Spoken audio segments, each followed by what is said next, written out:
హనుమాన్. ఈ మూవీలో నాకు నచ్చిన విషయం ఏంటంటే ప్రశాంత్ వర్మ క్రియేట్ చేసిన ఈ సినిమాటిక్ యూనివర్స్ ఒక కొత్తగా అనిపించింది. ఈ ఫిల్మ్ చూసినప్పుడు తేజ యాక్టింగ్ ఈ మూవీలో చాలా బాగా వర్కౌట్ అయింది.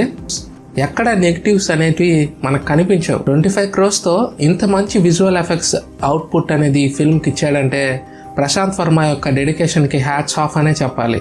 తేజ అండ్ గటప్ సీను వీళ్ళిద్దరు కాంబోలో ఏర్పడిన కామెడీ సీన్స్ అనేటివి చాలా బాగా వర్కౌట్ అయినాయి. వరలక్ష్మి శరత్ కుమార్ తేజకి అక్కగా చేసింది. వీళ్ళిద్దరు ఎమోషనల్ సీన్స్ కూడా చాలా బాగా వర్కౌట్ అయినాయి. కమెడియన్ సత్య, ఇతని కామెడీ అయితే చాలా బాగా ఉంటుంది. ఫిల్మ్ లో హీరోకి ఒక వజ్రం లాంటిది దొరుకుతుంది. దాని ద్వారా అతనికి కొన్ని సూపర్ పవర్స్ అనేటివి వస్తాయి. మనం చాలా కార్టూన్స్ చిన్నప్పుడు చూసే ఉంటాం.